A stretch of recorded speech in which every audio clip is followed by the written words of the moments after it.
Hello बच्चों, कैसे हो आप? उम्मीद है आप बहुत अच्छे से तैयारी कर रहे होंगे। तो बेटा, जैसा कि आपको पता है, आपने थंबनेल के अंदर देखा कि आज हम डिस्कस करेंगे मूविंग चार्जेस एंड मैग्नेटिज्म के प्रीवियस ईयर्स के एमसीक्यूज। तो ज़्यादा देर ना करते हुए चलिए शुरू करते हैं क्वेश्चंस। तो पहला क्वेश्चन आपकी स्क्रीन पर है बेटा। फर्स्ट क्वेश्चन जो 2020 के अंदर आया, a region has a uniform magnetic field in it, a proton enters into the region with velocity making an angle of 45 degree with the direction of magnetic field. In this region, the proton will move on a path having the shape of. एक reason के अंदर मान लीजिए यहां पर इधर की तरफ मैग्नेटिक फील्ड है, 45 डिग्री का एंगल बनाते हुए एक प्रोटॉन एंटर किया। ठीक, तो एक एंगल के साथ जब भी कोई चार्ज एंटर करता है मैग्नेटिक फील्ड के अंदर, तो 100% उसका जो मोशन होता है वो हेलिकल मोशन होता है। पढ़ा था ना बेटा आपने? हेलिकल मोशन होता है और पाथ होता है उसका हेलिक्स। तो हेलिक्स पाथ, दैट मीन्स इस तरह से पाथ को फॉलो करते हुए आगे बढ़ता है चार्ज। यस और नो? तो इस तरह से हम कह सकते हैं कि सर इसका करेक्ट आंसर है option D, that is helix. ठीक, अगर मैग्नेटिक फील्ड के पैरेलल एंटर करता तो थीटा हो जाता जीरो। ऐसे केस के अंदर चार्ज मूव करता रहता, उस पर कोई मैग्नेटिक फोर्स नहीं लगता। बट अगर चार्ज परपेंडिकुलर एंटर करता तो उसका मोशन होता सर्कुलर और पाथ होता उसका सर्कल। यस और नो? चलिए, तो this was the first question. Next question, a current carrying wire kept in a uniform magnetic field. एक यूनिफॉर्म मैग्नेटिक फील्ड के अंदर एक करंट कैरिंग वायर को रखा गया। It will experience a maximum force when it is. कब वो maximum force experience करेगा? सर, करंट कैरिंग जब भी कंडक्टर को मैग्नेटिक फील्ड के अंदर रखते हैं तो it experiences force I L cross B. अगर मैं इसके मैग्नीट्यूड का बात करूं तो that is I L B sine theta, right और नॉट? अब ये फोर्स मैक्सिमम कब होगा? जब साइन थीटा की वैल्यू क्या होगी? मैक्सिमम। और साइन थीटा की वैल्यू मैक्सिमम कितनी होती है? 1। और 1 कब होती है? सर, जब थीटा इक्वल्स टू कितने डिग्री हो जाए? 90। बिकॉज साइन 90 पे हमें पता है कि ये हो जाएगा 1, और जब ये 1 होगा फोर्स मैक्सिमम होगा। और थीटा इक्वल्स टू 90 का मीनिंग क्या है कि लेंथ और मैग्नेटिक फील्ड के बीच का एंगल 90 डिग्री होना चाहिए। दैट मीन्स जो भी करंट कैरिंग कंडक्टर है, it should be placed perpendicular to the magnetic field. So perpendicular to the magnetic field अगर आप प्लेस करेंगे, so that will be the maximum magnetic field in that case. Second में देखो, parallel to the magnetic field. ना भाई ना, parallel हो गया, साइन 0 0 होता है। At an angle of 45 degree sine 45 1/√2 होता है, 0.707 होता है मतलब, तो वो भी वैल्यू कम है। At an angle of 60 degree to the magnetic field, sin 61/√3/2 होता है, 0.85 के अप्रॉक्स। तो मैक्सिमम तो 1 होता है और वो तब होगा जब थीटा क्या होगा? 90। दैट्स वाई हमारा ऑप्शन ए करेक्ट आंसर है। चलिए next, in if ammeter is to be used in place of voltmeter. एक वोल्टमीटर की जगह आप अमीटर को यूज करना चाहते हैं, मतलब वोल्टमीटर का रोल प्ले करवाना चाहते हैं किससे? अमीटर से। Okay, then we must connect with the ammeter uh. तो हमें अमीटर के साथ क्या कनेक्ट करना पड़ेगा? आपको थोड़ी सी बात समझनी होगी बेटा। अगर मैं अमीटर की बात करूं तो अमीटर जो होता है ना, इसका रेजिस्टेंस वोल्टमीटर के कंपैरिजन में काफी कम होता है। ऐसा बोलते हैं कि अगर आपके पास एक आइडियल अमीटर है तो उसका रेजिस्टेंस अप्रॉक्सीमेटली 0 होता है, जबकि वोल्टमीटर का रेजिस्टेंस अप्रॉक्सीमेटली इनफाइनाइट होता है। तो अगर आपको अमीटर को वोल्टमीटर की तरह इस्तेमाल करना है तो यह बात पक्की है कि आपको अमीटर का रेजिस्टेंस बढ़ाना पड़ेगा, तभी यह वोल्टमीटर का रोल प्ले करेगा। तो आप समझिए, अगर आप अमीटर को वोल्टमीटर में कन्वर्ट करना चाहते हैं तो you need to increase the resistance of ammeter. और रेजिस्टेंस बढ़ाने के लिए आपको अमीटर के सीरीज में कुछ ना कुछ लगाना पड़ेगा। क्या लगाना पड़ेगा? सीरीज में। और सीरीज में भी आप चाहेंगे कि सीरीज के अंदर भी एक रेजिस्टेंस लग जाए जो कि काफी ज्यादा हाई हो। तो आप कहेंगे high resistance in the series. अगर आप पैरेलल लगाएंगे तो रेजिस्टेंस घटेगा, स्पेशली लो लगाया तो और ज्यादा कम होगा। लो रेजिस्टेंस इन सीरीज, तो लो रेजिस्टेंस के कंपैरिजन में हाई रेजिस्टेंस लगाइए ना, क्योंकि आप जितना रेजिस्टेंस बढ़ाएंगे उतना बढ़िया वोल्टमीटर बन जाएगा। सो that's why D option is the correct answer. ठीक है, चलिए नेक्स्ट क्वेश्चन बेटा। A straight conducting rod of length L and mass M is suspended in horizontal plane। एक horizontal plane के अंदर इस तरह से L लेंथ का कंडक्टर जिसका मास M है उसे सस्पेंड कर दिया। Okay, by a pair of flexible string, दोनों एंड्स पर हमने फ्लेक्सिबल स्ट्रिंग्स लगा दिए, है ना, in a magnetic field of magnitude B के मैग्नेटिक फील्ड के अंदर। सो लेट्स से कि आपके पास एक रॉड है बेटा, और ये रहा ये रॉड, ठीक है। इस रॉड का मास है बेटा m, तो ऑब्वियसली नीचे की तरफ एक फोर्स लगेगा mg।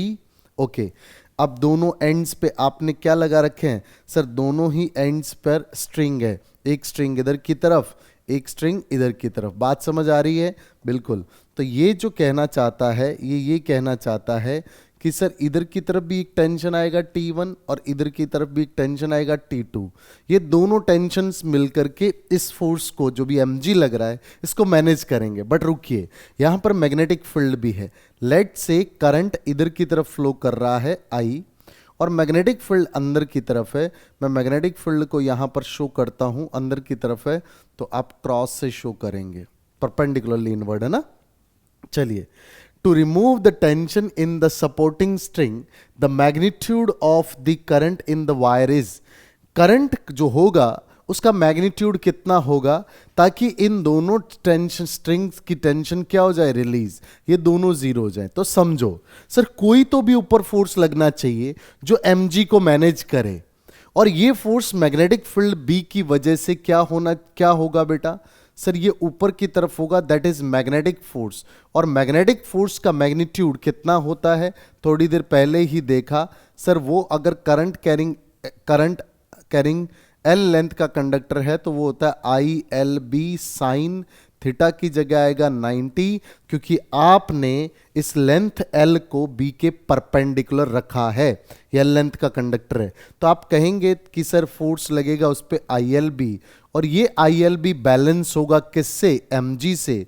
तो आप कहेंगे ILB equals to mg, so that's why I equals to आया mg बाय LB, यानी कि अगर mg by LB current flow करेगा, ऐसी सिचुएशन के अंदर टेंशन स्ट्रिंग्स के अंदर रिलीज हो जाएगा। सो आपका आंसर होगा mg by LB, that is the option C. Okay, चलिए अगला क्वेश्चन बेटा, बहुत बढ़िया। Which of the following statement is correct? इनमें से कौन सा स्टेटमेंट करेक्ट है? पहला statement, magnetic field lines do not form close loop. क्यों भाई? Magnetic field lines close loop बनाती हैं, electric field lines close loop नहीं बनाती। ठीक, magnetic field lines form close loop, ये स्टेटमेंट क्या है? इनकरेक्ट है, क्योंकि यहां पे डू नॉट लिखा है। ठीक है, वो तो बनाती है ना, इसलिए ये डू नॉट वाला गलत हो गया। Magnetic field line starts from north pole and end at south pole, ना भाई ना। क्यों? क्योंकि देखो, अगर बात करें तो सर नॉर्थ से स्टार्ट होती हैं, ये बात सही है, पर एंड नहीं होती साउथ पे, साउथ से नॉर्थ की तरफ भी मूव करती हैं। तो आप ये कह सकते थे कि magnetic field line outside the bar magnet north से साउथ मूव करती हैं, बट आप ऐसा नहीं कह सकते कि नॉर्थ से मूव करके साउथ पे एंड करती हैं, एंड नहीं हो रही। सो ये स्टेटमेंट भी रॉन्ग, ये भी statement wrong. So the tangent at a point on a magnetic field line, magnetic field line के किसी भी पॉइंट पर टेंजेंट जो होगा, है ना, वो रिप्रेजेंट करता है the direction of magnetic field. किसको रिप्रेजेंट करता है? मैग्नेटिक फील्ड की डायरेक्शन को एट दैट पॉइंट, उस पॉइंट पर। इस पॉइंट पर अगर मैं टेंजेंट बनाऊं तो ये टेंजेंट यहां पर प्रेजेंट मैग्नेटिक फील्ड की डायरेक्शन को रिप्रेजेंट करता है। बिल्कुल सही। किसी भी मैग्नेटिक फील्ड लाइन के किसी भी पॉइंट पर अगर हम टेंजेंट बनाते हैं तो वो टेंजेंट उस पॉइंट पर प्रेजेंट मैग्नेटिक फील्ड की जो डायरेक्शन है उसको रिप्रेजेंट करता है। ये बात बिल्कुल सही है। So C statement is the correct. Fourth two magnetic field lines में इंटरसेक्ट ईच अदर, क्यों भाई? दो मैग्नेटिक फील्ड लाइंस कभी इंटरसेक्ट नहीं करती, तो ये भी इनकरेक्ट स्टेटमेंट है। नेक्स्ट क्वेश्चन बेटा, beams of electron and protons move parallel to each other in same direction. अच्छा, मान लीजिए कि इधर की तरफ, ऊपर की तरफ इलेक्ट्रॉन्स मूव कर रहे हैं और ऐसे ही ऊपर की तरफ प्रोटॉन्स मूव कर रहे हैं। क्या मूव कर रहे हैं बेटा? सर प्रोटॉन्स मूव कर रहे हैं। अच्छा एक बात समझिए सर, इलेक्ट्रॉन्स ऊपर की तरफ है तो इनकी वजह से नीचे की तरफ एक करंट बनेगा, that is I E. Okay, protons ऊपर की तरफ है तो इनकी वजह से ऊपर की तरफ करंट बनेगा, that is I P. Electrons के करंट अपोजिट डायरेक्शन में होता है और प्रोटॉन्स की डायरेक्शन में होता है, पॉजिटिव चार्ज की।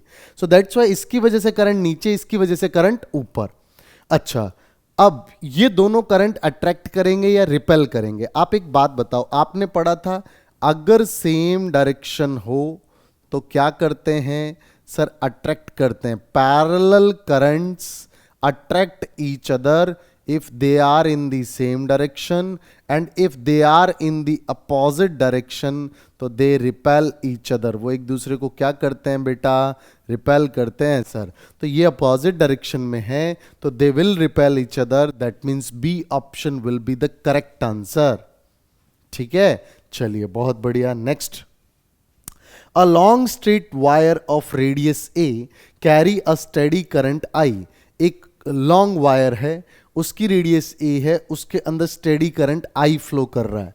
The current is uniformly distributed across the it's area of cross section. पूरे एरिया ऑफ क्रॉस सेक्शन में यूनिफॉर्मली डिस्ट्रीब्यूटेड है आपका करंट। ओके, यानी कि जैसे जैसे एरिया घटेगा उसके प्रोपोर्शन में करंट घटेगा, एरिया बढ़ेगा तो करंट बढ़ेगा, लेकिन सिर्फ उसी कंडक्टर जितनी रेडियस ए है उसी के अंदर। ठीक है, the ratio of magnitude of magnetic field B1, B1 जो मैग्नेटिक फील्ड है कहां पर? Eight A/2 and B2 eight 2A। 2A distance पर B2 है, इन दोनों का हमें रेशियो बताना है B1/B2। चलिए तो समझना, आपके पास में एक कंडक्टर है, सपोज करिए कि ये रेडियस A का एक कंडक्टर है, मैंने थोड़ा सा जूम किया, ऐसा मान लो।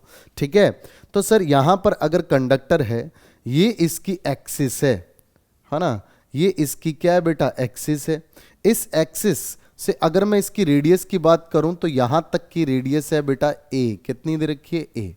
आपसे कह रहा है कि B1 करंट है, सॉरी B1 मैग्नेटिक फील्ड है, कितने डिस्टेंस पे? सर इतने डिस्टेंस पे एक पॉइंट है, दैट इज P, और ये A/2 डिस्टेंस पे। इस पॉइंट पर मैग्नेटिक फील्ड को आप फाइंड करिए। जबकि ध्यान से सुनना, मैं क्या कहना चाहता हूं?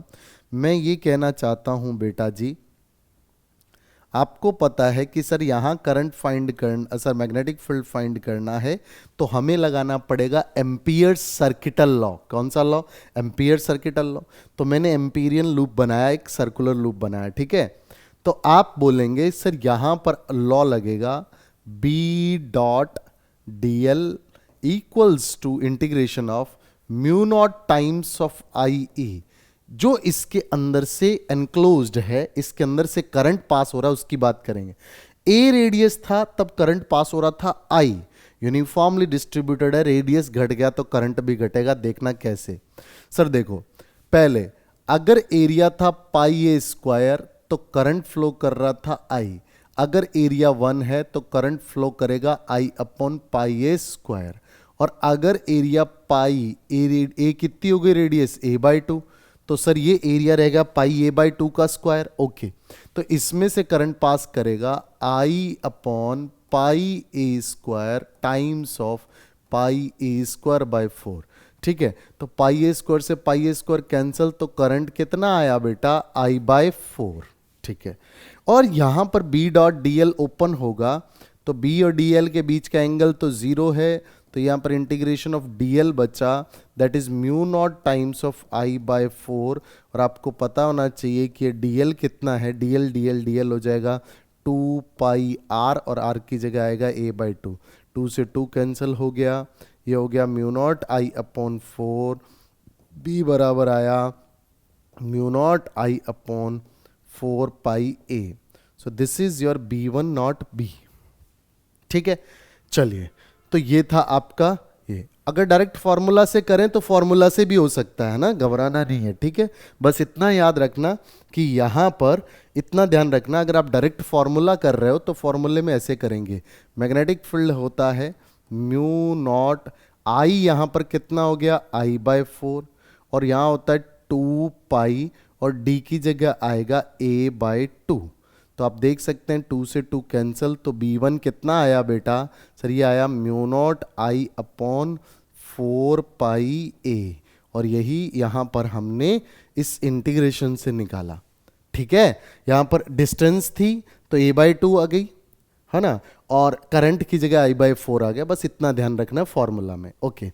अब सर अगर डिस्टेंस यहाँ से A2A हो, क्योंकि उसने क्या रखा है B2 कहाँ पूछ रहा है, सर B2 पूछ रहा है 2A डिस्टेंस पे, तो यहाँ मान लीजिए B2 है, तो यहाँ के लिए तो डायरेक्ट फॉर्मूला अप्लाई करेंगे, तो क्या आएगा formula, sir B2 equals to होगा mu naught I/2 pi A, यहाँ पर A की जगह आएगा 2A, डिस्टेंस कितना है 2A, तो सर 2 और 2 कितना हो गया 4, तो ये आ गया mu naught I/4 pi A। अब एक बात बताओ, B1 और B2 तुम्हें सेम दिख रहे हैं, सेम दिख रहे हैं, तो सर इन दोनों का रेशियो क्या आएगा, तो सर B1/B2 आएगा 1:1, यानी कि रेशियो आया 1, तो इसीलिए इसका आंसर होगा बी ऑप्शन। क्लियर है बेटा, ओके। बहुत सिंपल क्वेश्चन था, चलिए आगे बढ़ते हैं, 2023 का क्वेश्चन था। Next question, sorry, which of the following graph correctly represent the variation of magnitude of magnetic field outside a straight infinite current carrying wire of radius A? A radius का कोई wire है, उससे जो distance है, perpendicular distance है, वहां पर magnetic field की बात कर रहा है आउटसाइड पर, और ये इनफाइनाइट लेंथ का कंडक्टर है as a function of distance r. तो आप एक बात बताइए, कोई ए रेडियस का कंडक्टर है, इससे आप आर डिस्टेंस पर बात कर रहे हैं, ठीक है, क्या मैग्नेटिक फील्ड की, आर डिस्टेंस पर मैग्नेटिक फील्ड क्या होगा इसको समझिए। सर फॉर्मूला क्या होता है, बी इक्वल्स टू होता है mu naught I/2 pi r, outside की बात हो रही है कंडक्टर के, तो जब भी मैग्नेटिक फील्ड की बात करेंगे तो सर ये आर के क्या है, इनवर्सली प्रोपोर्शनल, आर बढ़ता जाएगा बी घटता जाएगा। इनवर्सली प्रोपोर्शनल का ग्राफ कैसा होता है, सर इनवर्सली प्रोपोर्शनल का ग्राफ ऐसा होता है, दिख रहा है, ठीक है, कब, जब a इक्वल्स टू आर से बड़ा है, इस रीजन में, अंदर वाले रीजन में कुछ नहीं दे रखा, तो इसलिए ये करेक्ट होगा। ये मत कर देना, यहाँ पर भी आपको इन्वर्सली प्रोपोर्शनल का ग्राफ दिख रहा है, पर आप नोटिस करेंगे यहाँ पर a से पहले भी इन्वर्सली प्रोपोर्शनल है, a से पहले इन्वर्सली प्रोपोर्शनल नहीं होगा, सो दैट्स वाई आप याद रखेंगे कि सर a के प्रोपोर्शनल नहीं होगा, वो एक अलग केस है, उसमें आप डायरेक्टली प्रोपोर्शनल होता है, पर यहाँ पर आप स्टार्ट सिर्फ ए के बाद में ऐसा कर्व चलेगा, सो दैट्स वाई ये गलत है। राइट आंसर क्या है बेटा, सी ऑप्शन, ठीक है। चलिए नेक्स्ट क्वेश्चन आपकी स्क्रीन पर, and electrons enter a uniform magnetic field, एक यूनिफॉर्म मैग्नेटिक फील्ड के अंदर एंटर करता है with speed v, it describe a semi circular path and comes out of the field, और फील्ड से बाहर आता है। The final speed of the electron is, electron की फाइनल स्पीड क्या होगी। एक बात बताओ, मान लो परपेंडिकुलरली इनवर्ड मैग्नेटिक फील्ड है, और ये मैग्नेटिक फील्ड है बेटा कितना b, कितना है बेटा b, अंदर की तरफ एक मैग्नेटिक फील्ड है b, और यहां पर एक इलेक्ट्रॉन भाई साहब इधर से एंटर किए v वेलोसिटी के साथ, कौन, इलेक्ट्रॉन। अच्छा इस पे फोर्स लगेगा। अच्छा एक बात बताओ, सर इसकी वेलोसिटी इधर है v और b इधर है, तो v क्रॉस b ऐसे लगना चाहिए था, बट नेगेटिव चार्ज होने की वजह से फोर्स नीचे, तो नीचे की तरफ फोर्स लगेगा, और ये भाई साहब यहां से ऐसे करके ऐसे मूव करेंगे, सेमी सर्कल पर पाथ फॉलो करते हुए ये वापस बाहर निकल गया। अच्छा एक बात बताओ, ये मैग्नेटिक फोर्स ने वेलोसिटी का क्या किया, सर इसकी डायरेक्शन को चेंज किया, इस पूरे मोशन के दौरान डायरेक्शन चेंज करता है, और इसकी वेलोसिटी को इंक्रीज नहीं करेगा, मतलब कि इसकी स्पीड को चेंज नहीं करेगा, इसके मैग्नीट्यूड को कोई चेंज नहीं करेगा, सिर्फ और सिर्फ डायरेक्शन बदलेगा। सो दैट्स वाई आप कहेंगे कि मैग्नेटिक फोर्स तो है, वो स्पीड के साथ कोई पंगा नहीं लेता, सो फाइनल स्पीड भी कितनी रहेगी, v रहेगी, क्योंकि वो एंटर किस स्पीड के साथ किया था, v स्पीड के साथ, उसकी सिर्फ डायरेक्शन बदली होगी। चलिए बहुत बढ़िया, सिंपल सा क्वेश्चन था।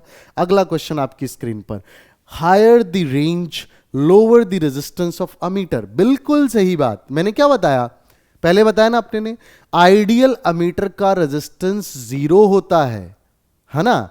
और आइडियल यानी कि आइडियल का मतलब परफेक्ट अमीटर, तो जितना बढ़िया रेंज का अमीटर बनाना है उतना रेजिस्टेंस कम रखना पड़ेगा। So high the range lower the resistance ammeter के लिए बिल्कुल सही है statement. To increase the range of ammeter additional shunt is added in series to it. अच्छा एक बात बताओ, सीरीज में रेजिस्टेंस लगाओगे, भले ही शंट है छोटा, रेजिस्टेंस तो क्या करेगा, इंक्रीज करेगा, बट आपको क्या करना है, डिक्रीज करना है। क्यों? क्योंकि आपको रेजिस्ट क्या करनी है, रेंज को इंक्रीज करनी है। रेंज को इंक्रीज करने के लिए आपको रेजिस्टेंस डिक्रीज करना पड़ेगा, पर आप सीरीज में लगा करके तो इंक्रीज कर रहे हैं रेजिस्टेंस को, जो कि गलत बात है। So reason is the wrong. सो आप कह सकते हैं कि फर्स्ट स्टेटमेंट यानी assertion is true but reason is false. ये स्टेटमेंट ही फॉल्स है। ठीक है, चलिए next question. When a radius of a circular loop carrying a steady current is doubled, आपने रेडियस को डबल कर दिया, किसका, सर्कुलर लूप का। ठीक है, it's a magnetic moment becomes 4 time. अच्छा मैग्नेटिक मोमेंट होता क्या है सर, मैग्नेटिक मोमेंट होता है NIA। तो M is proportional to A।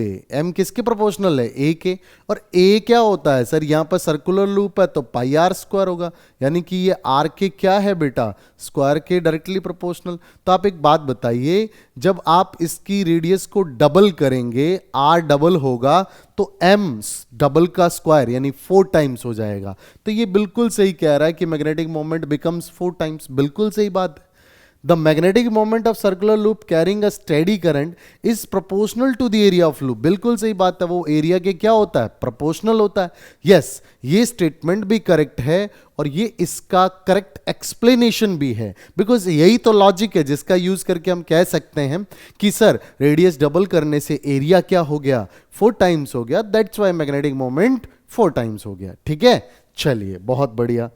Next question आपकी स्क्रीन पर, a current I flows through a long straight conductor which is bent into circular loop of radius r। आपके सामने दे रखा है एक करंट स्ट्रेट कंडक्टर है, इसको थोड़ा बेंड कर दिया गया सर्कुलर लूप के अंदर, r के अंदर, जैसा कि फिगर में गिवन है। Magnitude of the net magnetic field eight point O पर नेट मैग्नेटिक फील्ड जो होगा उसका मैग्नीट्यूड क्या होगा, ये हमसे क्वेश्चन है। तो समझिए, अगर आपको डायग्राम अच्छे से नहीं दिख रहा तो बेटा इधर देख लीजिए। ये देखिए यहां पर ये है आपका सर्कल। सपोज करिए कि इसमें करंट आ रहा था I, तो फिर इधर से गया I, फिर इधर से गया I और फिर इधर से गया I। यही बात है सर। ये है सेंटर O, यहां पर ये डिस्टेंस है R, डिस्टेंस भी R है, रेडियस भी R दिख ही रही है। सबसे पहले इस कंडक्टर की वजह से देखो सर, इस कंडक्टर की वजह से यहां पर जो भी मैग्नेटिक फील्ड होगा, अगर मैं इसको राइट हैंड से होल्ड करूं तो परपेंडिकुलरली आउटवर्ड होगा। ऐसे ही होगा ना, ऐसे जा रहा है तो इसलिए यहां से परपेंडिकुलरली आउटवर्ड। तो आप ऐसे होल्ड करेंगे तो ये हाथ उंगलियां बाहर की तरफ आ रही हैं, सो मैग्नेटिक फील्ड बाहर की तरफ, तो बाहर की तरफ आएगा तो हम इसको डॉट से शो करेंगे। तो आप कह सकते हैं कि सर B1 जो होगा यानी कंडक्टर की वजह से जो होगा वो होगा mu naught I upon 2 pi R। 2 pi D होता है स्ट्रेट कंडक्टर की वजह से, तो ये होगा सर परपेंडिकुलरली आउटवर्ड। अब लिखो B2 की बात, इसकी वजह से सर, इसकी वजह से करंट क्लॉकवाइज दिख रहा है, हमें क्या दिख रहा है, क्लॉकवाइज, तो ये साउथ की तरह रोल प्ले करेगा। सो क्लॉकवाइज है तो मैग्नेटिक फील्ड जो है वो किधर होगा, साउथ के अंदर से क्या होता है, साउथ के अंदर भी मैग्नेटिक फील्ड एंटर करता है। ये परपेंडिकुलरली आउटवर्ड है, वो परपेंडिकुलरली क्या होगा, इनवर्ड। तो आप कहेंगे सर उसकी वजह से मैग्नेटिक फील्ड होगा परपेंडिकुलरली इनवर्ड यानी कि क्रॉस, और वो वैल्यू होगी mu naught I upon 2R। किसी भी लूप के सेंटर पे मैग्नेटिक फील्ड क्या होता है, कॉइल के सेंटर पे क्या होता है, mu naught I upon 2R। Okay, अब कौन सा बड़ा है सर, मैग्नीट्यूड में वैल्यू बड़ी ये है क्योंकि यहां नीचे पाई है, यहां 2R है, ये 2 पाई आर है, ये 2R है, तो ये बड़ी वैल्यू होने से ये छोटा हो गया, ये बड़ा हो गया। इसका मतलब मैग्नेटिक फील्ड का मैग्नीट्यूड ये ज्यादा बड़ा है, तो आप कहेंगे B2 माइनस B1, क्योंकि एक दूसरे के डायरेक्शन क्या थी, अपोजिट, तो सब्ट्रैक्ट करना पड़ेगा, बड़े में से छोटा घटाएंगे। तो बड़ा क्या है सर, बड़ा है mu naught I upon 2R और इधर है mu naught I upon 2 pi r.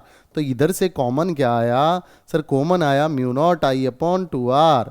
तो सर बचा क्या अंदर, इधर 1 और इधर बचा 1/पाई, तो इसलिए इसका ऑप्शन हो जाएगा डी। कोई प्रॉब्लम नहीं, बिल्कुल सिंपल सा क्वेश्चन था। ठीक है, एक का डायरेक्शन अंदर है, दूसरे का बाहर है, दोनों अपोजिट हैं, इसलिए सब्ट्रैक्ट होंगे, जो बड़ा है उसमें से छोटा घटाएंगे। बड़ा कौन सा है सर, ये वाला बड़ा है, क्योंकि इसका नीचे जो वैल्यू है वो छोटा है, इसलिए ये बड़ा होगा, तो b2 माइनस b1 करेंगे तो ऑप्शन आएगा डी। हमें सिर्फ मैग्नीट्यूड की बात करी थी, डायरेक्शन की बात करी नहीं थी, इसलिए हमने डायरेक्शन को डिस्कस नहीं किया। चलिए अगला question, a current carrying square loop made of wire of length L, एक स्क्वायर है जो एल लेंथ की वायर से बना हुआ है, is placed in a magnetic field, magnetic field में रखा गया। इट एक्सपीरियंस अ टॉर्क, इसने एक्सपीरियंस किया torque which is greater than the torque on a circular loop, जो सर्कुलर लूप पर लगने वाले टॉर्क से बड़ा है। जो सेम, वो सर्कुलर लूप किससे बना हुआ है, made of same wire carrying the same current, same wire से बना हुआ, सेम करंट कैरी कर रहा है और सेम मैग्नेटिक फील्ड है, तो ये टॉर्क ज्यादा बड़ा फील कर रहा है। कौन, वो बोल रहा है रेक्टेंगल लूप। अच्छा, ये कह रहा है कि ये एल लेंथ थी, इसका एक रेक्टेंगल लूप था, तो सर इसकी साइड हो गई l/4, एल लेंथ थी टोटल। अच्छा, तो इसने टॉर्क फील किया, मान लो ये tau that is torque equal to कितना होता है सर, ये होता है mb sin थीटा। तो इसने जो भी टॉर्क किया, मान लीजिए थीटा 90 था, तो ये हो गया सर mb। अच्छा, टॉर्क इक्वल्स टू आया mb, तो आप कहेंगे सर m इक्वल्स टू होता है NIA, तो ये हो गया NIAB। ठीक है, दूसरा है सर वो है सर्कुलर, तो मैं इसको यहां सर्कुलर भी बना देता हूं। सर वो टॉ डैश है, that is mb sin theta, मान लीजिए ये भी थीटा 90 है, तो आप कहेंगे सर m की जगह आएगा NIA, पर रुकिए यहां एरिया हो जाएगा a डैश, क्योंकि इसका एरिया अलग है, इसका एरिया अलग। कॉमन क्या सर, I सेम है, B सेम है, नंबर ऑफ टर्न्स तो वैसे ही एक है, तो आप n इक्वल टू 1 रख सकते हैं। बट बात करिए A की, सर यहां पर लेंथ L था, इसका लेंथ भी L है, पर इसका एरिया A डैश है। अब देखो एरिया किसका ज्यादा होगा। वैसे मैं आपको एक बात बताऊं, अगर सेम लेंथ के एक रेक्टेंगल बनाया हो, उसी सेम लेंथ को सर्कल बनाया, तो सर्कल का एरिया ज्यादा होता है। आप निकाल करके देख लो, सर इसका एरिया आएगा साइड स्क्वायर, तो l/4 का स्क्वायर कितना आया सर, l²/16। इसका एरिया कितना आएगा सर, इसका एरिया आएगा πr²। r कितना होगा सर, 2πr बराबर दे रखा है l, तो r है l/2π, तो सर पाई इंटू r² यानी l/2π का स्क्वायर करोगे ना, तो ये आएगा l²/4π। अब पाई की वैल्यू कितनी होती है 3.14, तो ये 12.56 आया, तो l²/12.56, ये l²/16। तो सर ये एरिया छोटा है, ये एरिया क्या है बड़ा, क्योंकि नीचे वैल्यू छोटी है, तो सर ये एरिया ज्यादा है। अगर a डैश ज्यादा है तो ये टॉ डैश भी ज्यादा होगा इससे, बाकी सब वैल्यूज तो सेम है, क्योंकि tau is directly proportional to area. तो सर इसका एरिया ज्यादा है, इसीलिए इस पे लगने वाला टॉर्क भी ज्यादा होगा। जबकि ये तो कह रहा है कि क्या स्क्वायर लूप जो है उस पे लगने वाला टॉर्क ग्रेटर देन है किस पे, सर्कुलर लूप पे। क्यों भाई, ये स्टेटमेंट रॉन्ग है।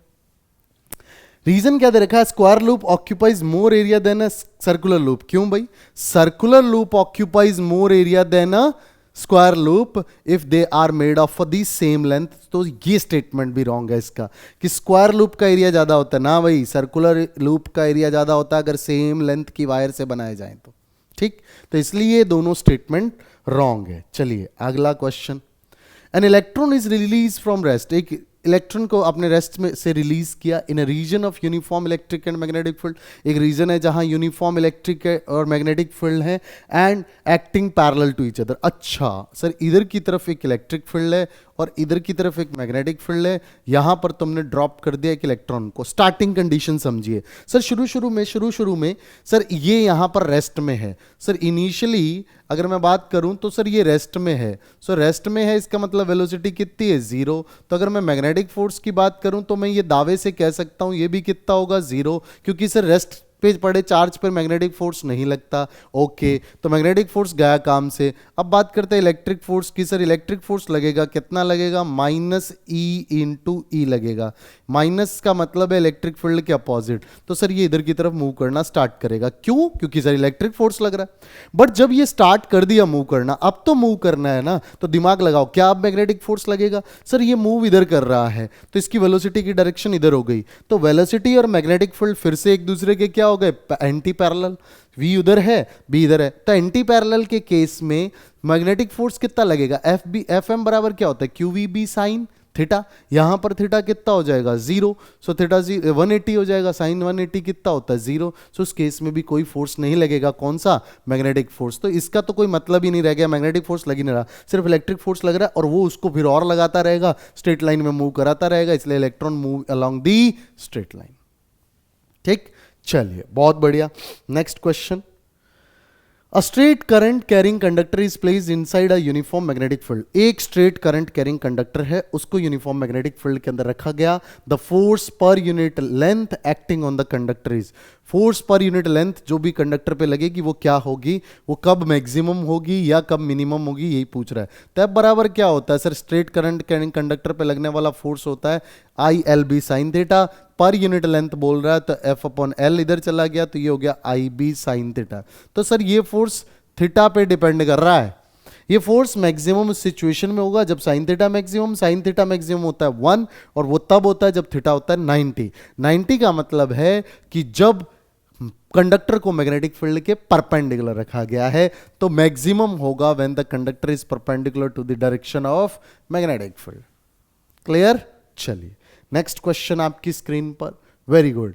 N isosceles triangle, right angle triangle, current angled current carrying loop PQR is placed in a uniform magnetic field। एक isosceles right angle current carrying loop है जो कि PQR आपको दिख रहा होगा, is placed in uniform magnetic field B। इसको uniform magnetic field B में रखा गया जो पॉइंटिंग अलोंग PR यानी कि इधर की तरफ है, ऊपर की तरफ। If magnetic force acting on the arm PQ पे लगने वाला फोर्स अगर F है, then magnetic force which act on the arm QR पे कितना लगे।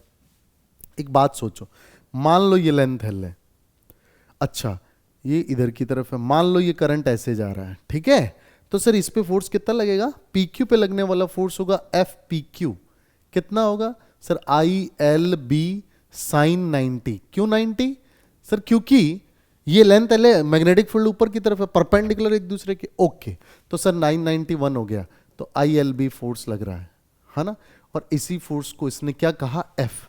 डायरेक्शन किधर है सर, L क्रॉस B ऊपर की तरफ, L इधर, L क्रॉस B परपेंडिकुलरली बाहर की तरफ, तो आप कहेंगे सर ये होगा डॉट से, ठीक है। अब इसके ऊपर QR के ऊपर सर ये L लेंथ है, ये आइसोस्केलस राइट एंगल ट्राइंगल है, मतलब ये लेंथ भी L होगी और ये लेंथ हो जाएगी √2L, ठीक है। अब बात करते हैं सर, इसमें करंट ऐसे जा रहा है, ठीक है, तो अगर करंट ऐसे जा रहा है, क्योंकि सर ऐसे करके ऐसे ही जाएगा करंट, अगर इसमें ऐसे था तो इसमें ऐसे होगा, ओके, तो सर ये एंगल कितना होगा, सबसे पहले ये दोनों साइड बराबर हैं, अगर ये दोनों साइड बराबर हैं, ये भी 45 होगा और ये भी 45 होगा। अच्छा अगर ये 45 है तो आप ये समझिए ये भी 45 है, क्यों, क्योंकि सर ये दोनों लाइन पैरेलल है, ये करस्पॉन्डिंग एंगल, ये 45 तो ये भी 45, मतलब ये कंडक्टर जो है, ये जो QR आर्म है, ये मैग्नेटिक फील्ड के साथ 45 डिग्री के एंगल पे पड़ा है, ओके, तो थीटा 45, लेंथ √2L, तो चलो F लगने वाला QR पे IL की जगह √2L, B और साइन 45 होता है 1/√2, तो ये आया सर I √2L B, 45 का मतलब है 1/√2, ये क्रॉस नहीं लगाना था, 1/√2, √2 से √2 कैंसिल, सर ये आ गया ILB, कितना आया ILB, सर सेम वैल्यू है, ये भी ILB ये भी आया, तो ये भी F होगा, पर इसकी डायरेक्शन देखना सर, ये L इधर है B उधर है, तो सर L इधर की तरफ B ऊपर की तरफ, L क्रॉस B ऐसे करोगे, L क्रॉस B तो परपेंडिकुलरली इनवर्ड आएगा, दैट मीन्स इसकी डायरेक्शन जो है वो क्रॉस से आएगी, इसके डायरेक्शन ये वाली अपोजिट है, तो अगर ये F था तो ये हो जाएगा -F, तो इसीलिए आप ऑप्शन ढूंढेंगे तो आपको दिखेगा D option is the -F, that is the correct answer. ठीक बेटा, ओके, चलिए अगला question. A current of 10 ampere is flowing from east to west in a long straight wire kept in on a horizontal table। जब भी ऐसी बात करें सबसे पहले लिख लो, ये नॉर्थ है, ये साउथ है, ये ईस्ट है, ये वेस्ट है, कंडक्टर पड़ा है, ईस्ट से वेस्ट करंट फ्लो कर रहा है, कितना 10 एम्पियर, कितना 10 एम्पियर। अच्छा अ magnetic field developed eight a distance 10 centimetre due north, इससे 10 सेंटीमीटर नॉर्थ की तरफ, अच्छा इधर की तरफ 10 सेंटीमीटर पे, सेंटीमीटर को मीटर में कन्वर्ट करेंगे, -2 से मल्टीप्लाई करके, इस पॉइंट पर मैग्नेटिक फील्ड की बात हो रही है, क्या होगा? मैग्नीट्यूड और डायरेक्शन दोनों बताने। तो पहले तो देखो डायरेक्शन देखो सर, ऐसे पकड़ेंगे ऐसे तो परपेंडिकुलरली अंदर की तरफ, तो पहली बात तो यहां पे डाउनवर्ड आएगा। क्या आएगा? डाउनवर्ड। अब डाउनवर्ड वाले ऑप्शन 1 2 1 2 2 दिख रहे हैं। अब निकालना है मैग्नीट्यूड।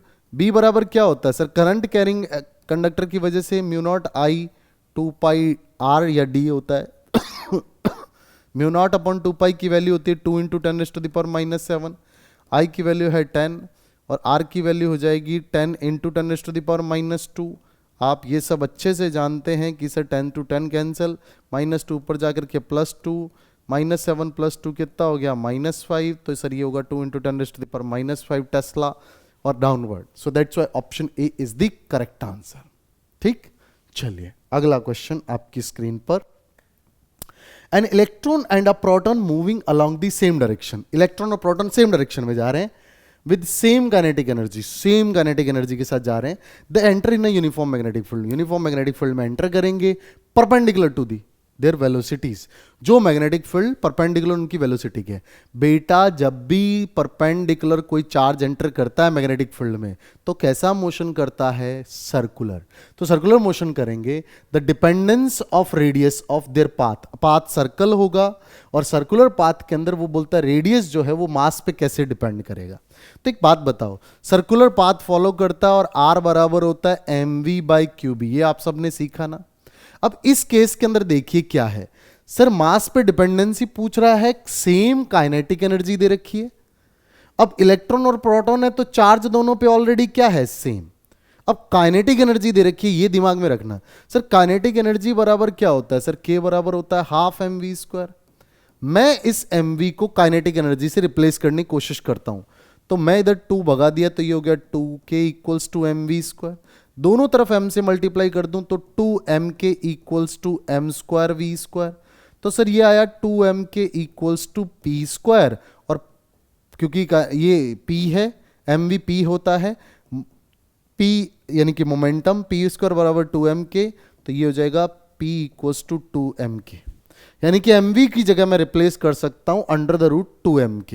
ठीक है, तो r बराबर क्या आया? √2mk/qb। अब देखो सर, इलेक्ट्रॉन और प्रोटॉन q दोनों में सेम कांस्टेंट, k ऑलरेडी दोनों में same, b magnetic field same है ही, 2 कांस्टेंट ही है, यानी कि r प्रोपोर्शनल है √mk। So radius of path proportional to होगा √mk। That's why B option is the correct answer.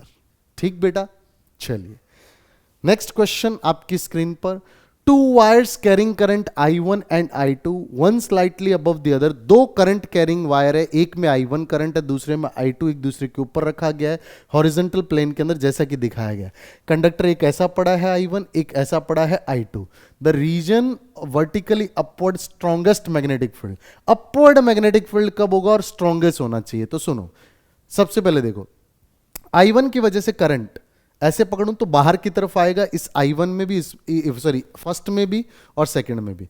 तो सर I1 की वजह से यहां मैग्नेटिक फील्ड होगा परपेंडिकुलरली आउटवर्ड, यहां पर भी मैग्नेटिक फील्ड होगा परपेंडिकुलरली आउटवर्ड। I2 की वजह से देखो सर, I2 की वजह से ऐसे पकड़ेंगे तो इधर तो इनवर्ड होगा, इधर बाहर की तरफ होगा। तो सर इसकी वजह से होगा परपेंडिकुलरली आउटवर्ड और इधर होगा ये परपेंडिकुलरली इनवर्ड। एक बात बताओ, परपेंडिकुलरली आउटवर्ड इधर भी हो सकता है, क्योंकि बाहर वाला अगर फोर्स ज्यादा स्ट्रांग हुआ तो सर उसमें से इसको सब्ट्रैक्ट करेंगे, बट इस केस में दोनों सेम डायरेक्शन में है तो इधर ऐड होकर के मैक्सिमम हो जाएगा। हमें यही बोल रहा है कि स्ट्रॉन्गेस्ट मैग्नेटिक फील्ड होना चाहिए, और किस डायरेक्शन में? अपवर्ड में। तो ये सेकंड रीजन होगा। बात समझ में आई? चलिए, बहुत सिंपल क्वेश्चन। नेक्स्ट क्वेश्चन और लास्ट क्वेश्चन आज की हमारी इस क्लास का। The magnetic field at the centre of current carrying circular loop of radius r. एक सर्कुलर लूप है जिसका रेडियस आर है, उसके सेंटर पर मैग्नेटिक फील्ड है B1। तो आप एक बात बताइए सर, B1 = कितना होता है? सर सेंटर पे होता है μ0 I/2r। चलिए यहां पर r दे रखा है। The magnetic field at a point on its axis at a distance r. अच्छा सर, ये लूप के सेंटर पे आपने बताया B1, पर सेंटर से एक्सिस पे R डिस्टेंस पे मैग्नेटिक फील्ड जो है उसकी बात कर रहा है। The magnetic field at a point on its axis distance R, तो इस एक्सिस पे डिस्टेंस R पे ये पॉइंट मान लीजिए P, यहां पर मैग्नेटिक फील्ड है B2। कितना है बेटा? B2। चलिए ये B2 है। आपको बोल रहा है कि B1 और B2 का रेशो, सो B1 तो ये रहा, B2 कितना होगा? तो आपको पता होगा सर, एक्सिस पे मैग्नेटिक फील्ड होता है म्यू नॉट आई, रेडियस अगर R थी तो R² अपॉन 2 ब्रैकेट में R² प्लस X² की पावर 3/2। याद आया? ये X ये डिस्टेंस होती थी, यहां पर ये डिस्टेंस है R, तो आपको बोलेंगे B2 हो जाएगा म्यू नॉट आई, रेडियस R ही है R², ये हो जाएगा सर R² प्लस R², क्योंकि X की जगह R आया 3/2। R² कितना होता है बेटा? सर ये तो 2R होता है, तो म्यू नॉट आई R², 2 ब्रैकेट में 2R² की पावर 3/2। अच्छा एक बात बताओ, सबसे पहले 2 की पावर 3/2, 2 की पावर 3/2 का मतलब हो गया 2√2। क्या हो गया बेटा? 2√2। तो म्यू नॉट आई R² अपॉन 2 इंटू 2√2, R² की पावर 3/2, R² की पावर 3/2 का मतलब क्या हो गया? R³। तो सर ये हो गया R³, R² से R³ कटा तो इधर रह गया एक R। तो सर ये हो गया B2 आया म्यू नॉट आई अपॉन 4√2R, जबकि वो था म्यू नॉट आई अपॉन 2R। तो दोनों का रेशियो देखो, B1/B2, यानी कि B1/B2 का मतलब क्या हुआ? सर B1/B2 का मतलब हुआ म्यू नॉट आई अपॉन 2R, और B2 नीचे है, दैट इज ये, और इसको जब डिवाइड करेंगे तो इसका रेसिप्रोकल लेना पड़ेगा, तो रेसिप्रोकल लेंगे, ये आ जाएगा म्यू नॉट आई अपॉन 4√2R। तो यहां से R कैंसिल, म्यू नॉट आई से म्यू नॉट आई कैंसिल, 2 से काटा तो 2 2 जा 4, तो ये हो गया 2√2। क्या हो गया? 2√2। That is option A. तो करेक्ट आंसर है ऑप्शन ए। ठीक, क्योंकि सेंटर पे मैग्नेटिक फील्ड म्यू नॉट आई अपॉन 2R, और सेंटर पे एक्सिस, सेंटर से पास होने वाली जो एक्सिस है उस पे R डिस्टेंस पे, X डिस्टेंस का फॉर्मूला ये होता है, X की जगह हमने R रख दिया क्योंकि R डिस्टेंस पे बात कर रहा है, तो सर ये आ गई वैल्यू, दोनों का रेशियो कर दिया, दैट इज 2√2। तो चलिए, ये था आपका बहुत शानदार सा क्वेश्चन जो 2022 में आया था, और उम्मीद है आपने पूरे के पूरे सभी एमसीक्यूज अच्छे से समझे होंगे। अगर कोई प्रॉब्लम आई, कुछ समझ नहीं आया, तो पीछे नीचे आप कमेंट करके मुझे बताएंगे। 100% मैं कोशिश करूंगा कि आपको सॉल्यूशन दे पाऊं। ठीक, तो आज की क्लास को यहीं करते हैं समाप्त, मिलते हैं अगली वीडियो के अंदर, तब तक के लिए बाय।